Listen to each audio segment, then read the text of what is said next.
Good morning. Welcome to Door County Outdoors on WDOR. I'm Chad Michaels. We are brought to you today by the Neighborhood Pub and Grill in Sturgeon Bay. Full menu available online at neighborhoodpubandgrill.com. We'll talk with Tim Dwidiak and Mike Karampolis from FishDoorCountyTV.com. Last Saturday was the bass opener. We'll see how bass fishing was around Door County as we talk this week on Door County Outdoors. Monday is crazy Taco Monday at the Neighborhood Pub and Grill in Sturgeon Bay. I knew I couldn't Build call your on own you. taco from I 4 can to bring 6 he's gonna go for only $2 each. every time you're talking. He was served every Tuesday from 4 that noise in to the background? 9:30 at I had the to pub. take the pan over Friday to features and all you Jim can eat Olsen catfish today. fry. Saturday is say something slow-cooked funny, I'll be like- barbecue smoked beef brisket. Sunday features chicken. The pub's specialty is an open-faced prime rib sandwich served every day. The pub's full menu is available online at neighborhoodpubandgrill.com. With all items to go and full-service catering available, it's the Neighborhood Pub, 14th Egg Harbor Road in Sturgeon Bay. So good morning. Welcome to Door County Outdoors. Tim and Mike from FishDoorCountyTV.com. And guys, last Saturday was the inland fishing opener, and for here it's mostly about bass. And you guys were out bass fishing. How was it?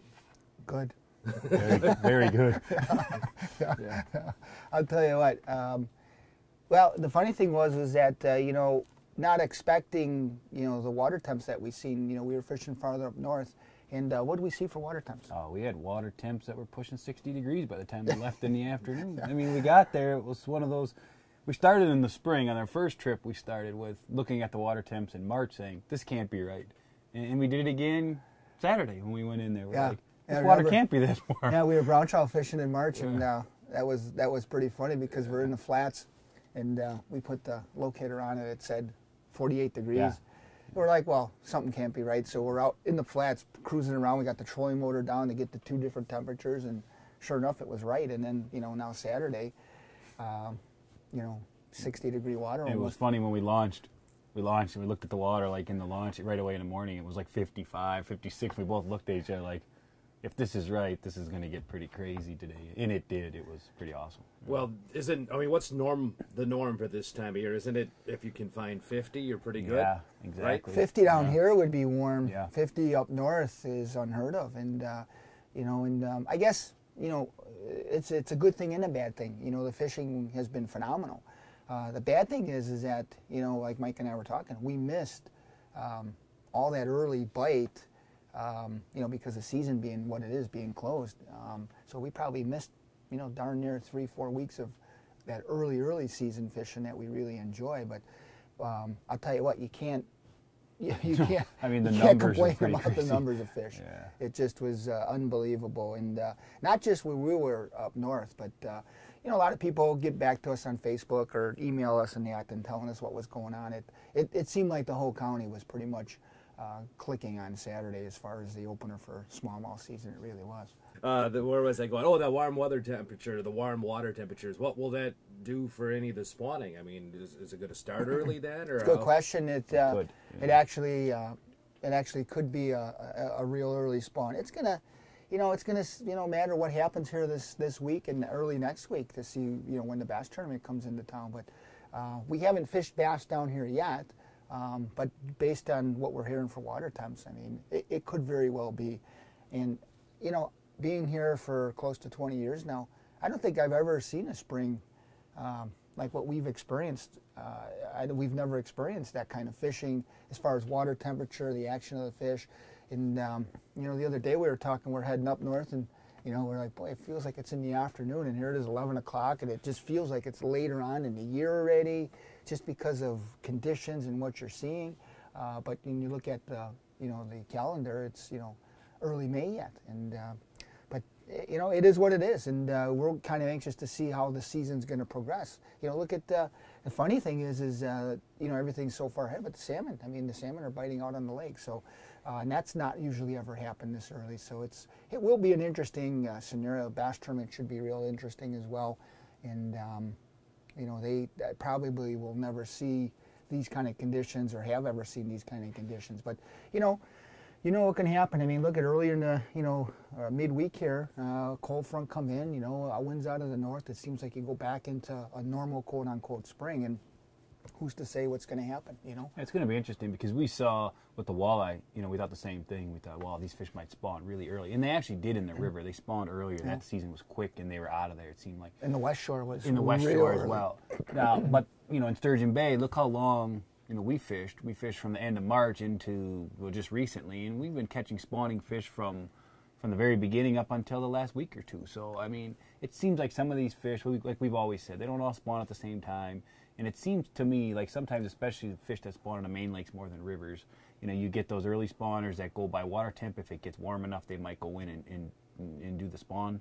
But if not, a lot of them seem to go by daylight and factors such as that. So it seems like that stretches it out. Maybe it's a natural thing to protect the fishery, but So Mike and I are kind of looking for a cameraman now, because after Saturday we've kind of determined that, when the fish were biting, literally it was. Yeah, it was every cast. It was every cast. Yeah. For as many as you wanted to catch, it was every cast. So picture this: you're trying to film, the wind's blowing a little bit, you're trying to position the boat, and you got two fish out at once, and it was just it was just funny. So Chad. Yeah, so I can't catch fish, so just run the camera while. Yeah. Well, you said that. We didn't say that. Nope. Yeah, but no. Let's go back to the bass because the show is up and I've seen it, and it looks like there's no mystery that was maybe a bite when the bass hit it, right? Yeah, they were really slamming them. That's the one thing about the warmer water that we said. Usually when we start opening weekend, especially like we like to fish up north, we might catch a little bigger average size than we did, but the bites are more subtle. It's colder water. These fish were just plowing them. It was actually fun. We're really used to opening season, mid 40s, low 40s, that's what we're kind of used to. And we hit 48-degree water, that's a high temp for normal for us.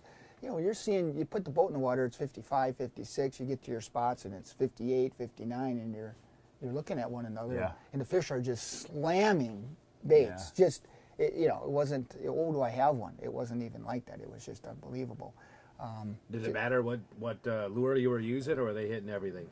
We caught them on a variety of lures. Because we got to the point where we had caught so many fish on what we wanted to do that we started experimenting a little bit. And it really didn't matter. You could have caught them on anything that day. But jerk baits, typical early in the spring. That's what we started with. And, that was primarily the best choice. Normally, the funny thing on a jerk bait is that they're, virtually a dead stick, meaning that you cast them out there, you give them a little twitch, you let them sit there, and you just kind of keep your line taut and another little twitch, and you're just waiting to feel a tick on the line. You feel a tick and you set the hook.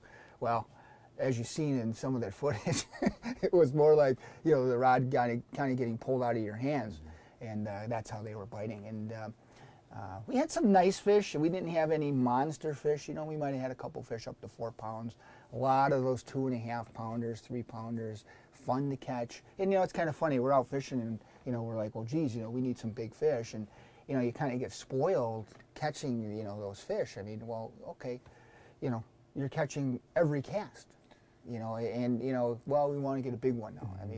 But that just kind of shows you how good the fishery can be. And then it's funny too, because it's opening day.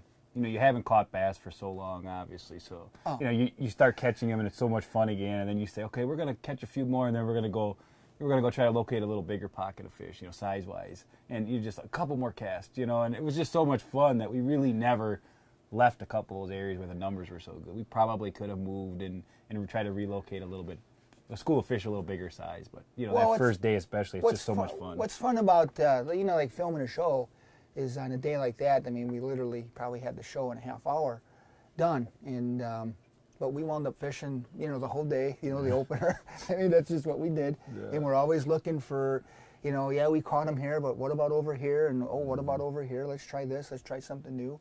And, a lot of times when fish are biting that good, the one neat thing about that is that if you ever have any doubts about, or questions, hey, I wonder if that spot's any good. When they're biting that good, those are the times to maybe go look at those spots, because when everything is on and the fish are biting, so that you don't have a weather situation, the water temp is right, and that's the time to go play around and either try different baits, different locations to find active fish. And more often than not, you'll find virtually all those spots that look good usually are good at times, and when they're biting like that, you go in there, and that's kind of how it was. Yeah, and that's a good point, because we talk about that all the time. When the fish are really biting in a spot, and you're catching them on a certain jerk bait, a certain color that you're comfortable with, and it's producing.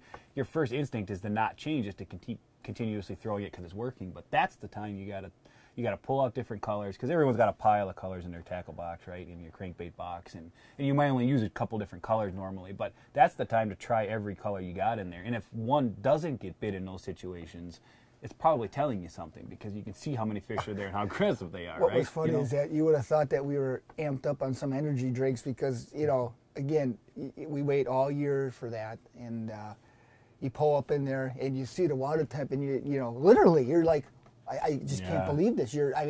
This is what you look for. And like, we were having a contest, whoever caught the first fish would have the open. So we're zinging cast out there, and it was 2 casts.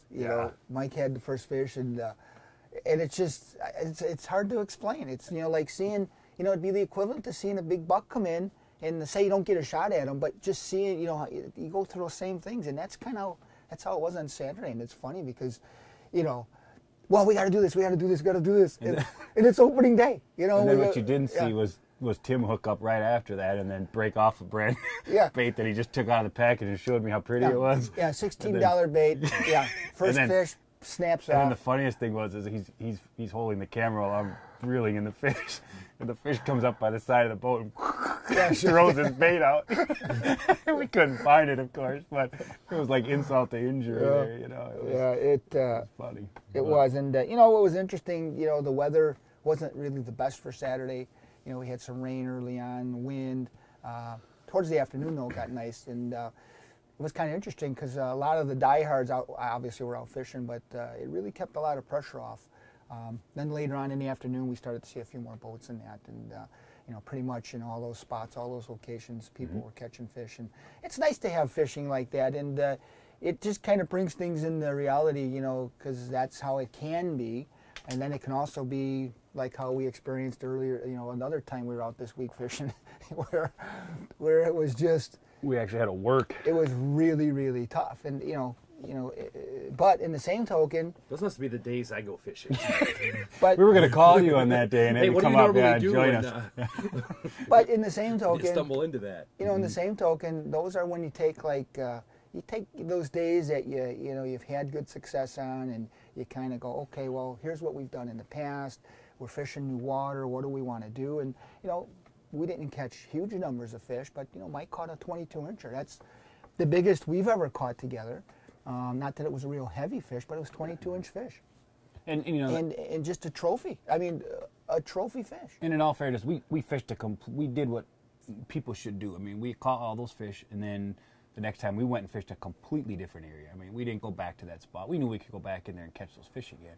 But we tried to find a different pocket of fish, and we went considerably further away from that where we had been on Saturday, and we tried to find some bigger fish, which we did, but the numbers obviously suffered a little bit because of that. But that's what you have to do this time of year. Well, and that's the nice thing about Door County is, if you don't like where you're fishing, or if you think there's too much pressure, you can move. And all those bays on the lake side, all those bays on the bay side, they all have fish in them. And it's just a matter of going and figuring them out. Some are a little bit easier than others. Some are difficult. Some are difficult to get to. Some you got to watch out for rocks. That's another. Somebody speaking from experience. It's more like that's another story. Yeah, that'll be for another show. But it's more like when we say, like, when we go out fishing the lake or when we're fishing new spots, it's kind of like you're exploring, because it's areas that you don't get to fish a lot, or you've never fished before, and it's it's kind of those things. You look at maps, you look at some of the overhead charts and that, and you go, boy, they should be here, or this looks like a great spot, and and you know how it is. Wherever you go fishing, boats attract boats, as they always say. You can go Little Sturgeon, and you'll see 100 boats fishing, and someone will launch their boat, and then there'll be 101. So just good math. That was in quick. Well, I had, we got enough fingers and toes in this place. But the point being is that just because, when you go and you're fishing new water or a spot that no one fishes, picture you pull up and there's nobody there, or there's nobody been there. So that's where you got to kind of rely on, your knowledge, your skill, and just your overall feeling of, hey, this is a good area.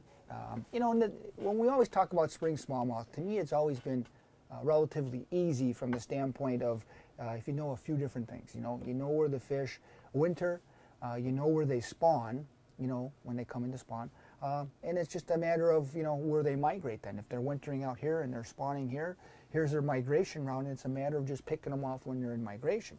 I think Mike and I would both agree that probably the toughest time to catch consistent, good quality smallmouths is the heart of summer. Late summer, early fall. That's to us probably the hardest times, and we got some really interesting things we're going to do this summer. We're going to fish with a couple really good summer guys to get on some patterns of fish, and again, it's a comfort level. And some of these guys that are great in the summer, sometimes the springtime comes and they struggle a little bit, and it just, those are some of the things, like when you watch tournaments on TV, it's the same thing, and it seems like every week there's somebody changing position, other than Kevin Van Dam, who's, he's got it figured out. He's one of the best. He's one of those guys that spring, summer, winter, fall, he can catch them. Yeah, his versatility, and it's something that everybody should try to do. I mean, you're not going to do it at that level, but and that's really that's what how you got to learn and that's to do what it. that's really in our business. That's what we strive to do, is to be a all season, where you can put it together every day of the year. Now, that being said, obviously you can't put it.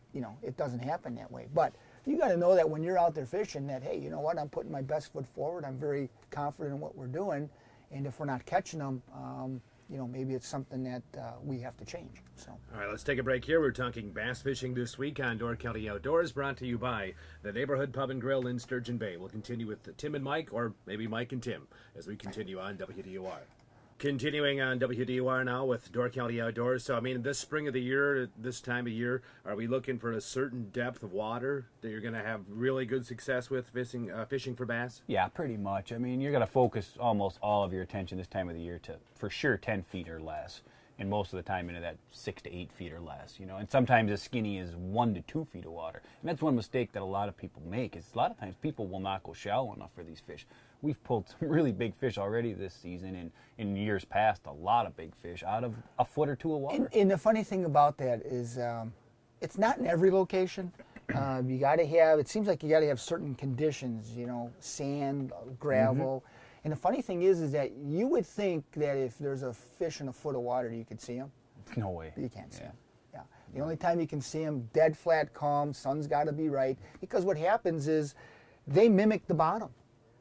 I years ago I had a phrase I would say, "Oh, we're fishing for swimming rocks," because virtually, every now and then you get a glimpse of what you thought was a rock or a shadow of a rock that would move. But rarely do you get a chance to even see them. And all these fish are, like we talked about on the last show, we fish transition areas primarily. Whether it's a transition from a little bit shallower water to like a deeper trench where it's just a little bit of a depression in there that's a foot or two deeper, that's where those fish are going to be. Or whether it's a transition from sand to rock. So if you've got fish cruising on those transition areas and that rock to sand, and the way they'll actually camouflage themselves, I mean, you'll see different colors in these fish depending on where you're catching them. They almost have that chameleon-like effect when they get into that shallow water especially. You won't see them, so you'll look through an area and you're like, there can't be fish here. But that could be a big mistake. And it almost seems like in the springtime of the year, some of the conclusions we have, that big rock just doesn't seem this time of the year to be any quality. It's more like seems like it's more an after the spawn or a migration spot or a summer spot. But this time of the year, boy, like Mike had said, you're looking for that sand, that gravel, those depressions. Those really are really key for this time of the year. And that bite's probably going to last, probably another 3-4 weeks like that. Oh, yeah, at least. If the fishing is that good, I mean, you'd really those are the days you'd like to have a kid with, because they're not going to get bored because you're always reeling in fish. I'll tell you what, this is the time of the year, and you have to have you have to be able to cast. I mean, you have to be able to have a little basic fishing knowledge, but that's really about it. If you can handle an open face spinning reel, this is really a pretty simple fishing right now. And if you want fun for kids, because not only are you catching a lot of fish, but you get that whole visual experience in that shallow water. A lot of times you'll see the fish actually bite. You'll see them following baits to the boat. You'll catch one and there'll be 4 or 5 others coming with that fish to the boat as they're trying to get whatever he's got, they think is a good thing, away from him. And the whole experience is just fun, you know. And I mean, for kids, if you want to hook somebody on fishing, whether it's a kid or whether it's an adult that hasn't fished before, this is the time. And you know, the nice thing is that you don't have to use any fancy baits. No. You know, and if you know, a lot of times with kids, sometimes you're worried about running like crankbaits with a lot of different treble hooks. You know, you could take a jig, you know, with a grub on it, you know, a 3 or 5 inch grub with a single hook. Pretty straightforward, pretty easy. You don't really have to worry about getting hooks in the hand, even when you go to grab the fish if you're not using a net. Although we do have a story about that too, but that we suggest using a net if you don't have a lot of experience. But for the most part, it's a very easy way, and it's really a no-brainer. You cast the bait out and you just retrieve it back. Yeah, I know. I was talking with, we had Warren Craich on last week, and I think maybe it was a year ago. He was talking about trying. His idea was to somehow get kids involved with the Pro-Am. Of course, the Bass Tournament is next weekend. It can't happen short term like this, but maybe if we get the idea out there, someone can take and run with it. You know, somehow, you know, maybe just for an hour or two, go out and, you know, get a kid out of school if you could somehow, and just get them involved in the outdoors when these guys are here in their big fancy boats. And the cool thing about bass fishing is, as opposed to even walleye fishing or salmon fishing, which are both, you know, we both love to do, but the thing about bass fishing is so oftentimes you're fishing shallow, calm water. And no matter what the conditions, even if you have to take kids somewhere, if you trailer a boat to some area, you can get kids out. You can get them in situations where they're not uncomfortable on the water, no matter what the conditions. We can find a spot for kids to fish. And that's actually the best fishing areas as well this time of year. Yeah, and that's the nice thing about, again, being here in the county is that, you know, you can be fishing down south. You can be fishing on a whole different pattern than you are up north. You know, the only, you know, what's fun that Mike and I enjoy is what we, you know, in the early spring, is that finesse, where it takes a lot of technique and a lot of skill to catch those fish. That's what we kind of enjoy. But again, you could have that situation, let's say, in a normal year. Not that we're normal this year, but we're up north. That's what you're dealing with, and then you come down to little sturgeon, and it's a whole different bite. And that's the neat thing. And you know, the point about getting the kids involved, that is a great idea. And you know, the thing with kids is that you gotta put them on fish, especially the younger the kids. You know, high school kids and that. You got to catch them some fish, but if you're talking, you know, kids in that 7, 8, 9-year-old range, 10-year-old range, numbers is a good thing, you know, and it doesn't have to be big fish, it just has to be action.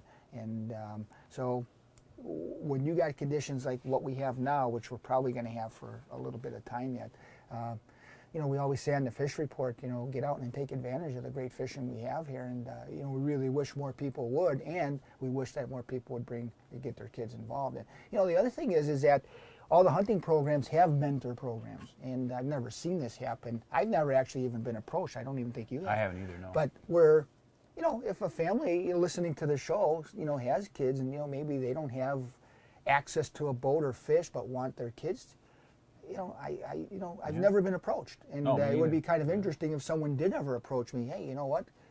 Could you take my kid out fishing? Could you show him how to fish? We don't have the resources to do it, and I bet you at that tournament, if and obviously they're not going to do it at that tournament, but any of the local people that were there fishing, if someone approached them, I would probably give it a 90% chance that those people would say, "Wow, yeah, I'll take you out when you want to go."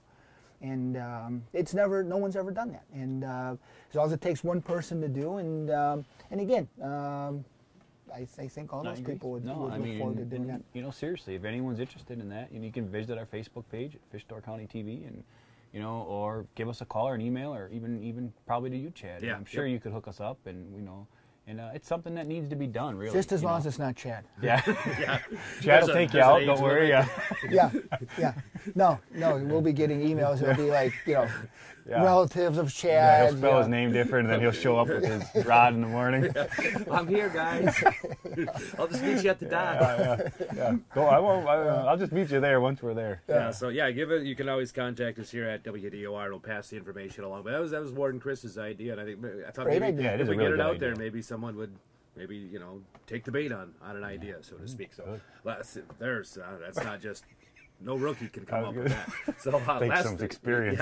Last 5 minutes of the program, you did mention earlier, Tim, that the salmon are starting to bite. Yeah, salmon have been biting, and it's in all the years I've been salmon fishing, the earliest I've ever seen. And that is going to be an interesting thing. You know, a lot of controversy going on right now with the stocking program. They haven't made any final decisions, but you know, potentially they're looking at a 50% reduction in stocking. So about 6-7 years ago, they did that 25%.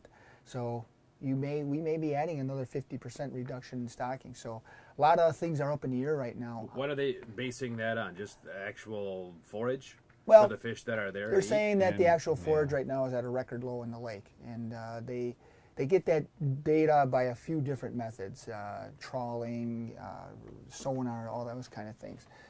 So that's the consensus is that well, hey, there's not a lot of food in the lake. Now it's funny, you always hear different ports. Oh, we got a lot of bait here. We drive over bait, but overall general consensus, the Great Lakes, well, Lake Michigan, let's say. It's ultra low in forage right now. So how do you, help sustain that? Well, those predators, salmon, and as we know, you stock a salmon at 3 inches, and in 4 years, the thing could be 30 pounds, 45 inches. So they grow fast, and in order to do that, they need a lot of food. And then, of course, you have the question of natural reproduction, which has been debated forever. How many fish are actually naturally reproducing, primarily on the Michigan side. But they're talking some crazy numbers at times, depending on who you talk to, of the amount of fish that are naturally reproducing. 70, 80%. Some have said, I don't know if this is scientific. How do you manage a fishery from a stocking standpoint when you don't know what the natural reproduction numbers actually are, when they used to be considered to be zero, and probably at some point were.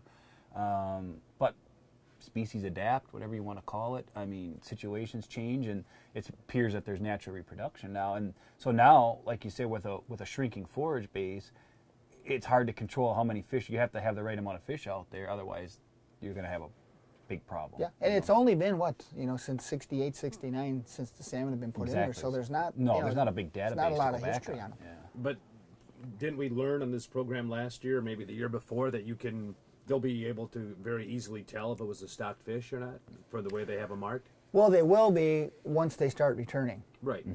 So those fish... Or even the ones that are caught. Those fish starting last year, I think they said that you can get some at 2 years, but usually 3 and 4 years is when they'll return. So it'll probably be another year or so before they start getting data as far as that goes. But they're, the Michigan biologists are pretty much sure. It's just a matter of if it's 50% or 70% of natural reproduction. And then the forage base being low throughout the Great Lakes. I mean, they're talking about seeing an influx of salmon from...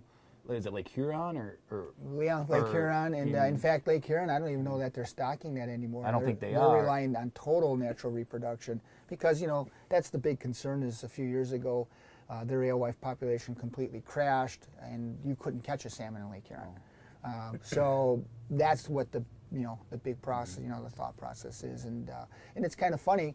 You would think that the salmon would be eating gobies and other things, but they don't really seem to prey on gobies. It's just, for whatever reason. I guess they eat some, but it's, where those gobies are in relationship to how those salmon feed. So it's going to be interesting to see. I know they're having meetings all across the state. They've had them. I think our meeting here is coming up in a week or so. They've had it in Milwaukee just to get people's input on what they think, and ultimately they're going to make a decision and, I guess go from there. Because there's a lot on the line, so to speak. Another bad pun, but when you're talking about a fishing industry, you don't want to mess it up. Basically, is the main point. And it's a tough one. I mean, it's probably by all means the hardest one to regulate from a DNR standpoint. I mean, because you really don't know what you're dealing with, and then the forage base is so limited, like we just said, to basically one species. That's a put and take, and that's a put and take fishery. And to be honest with you, the only natural fish is a lake trout. Yeah.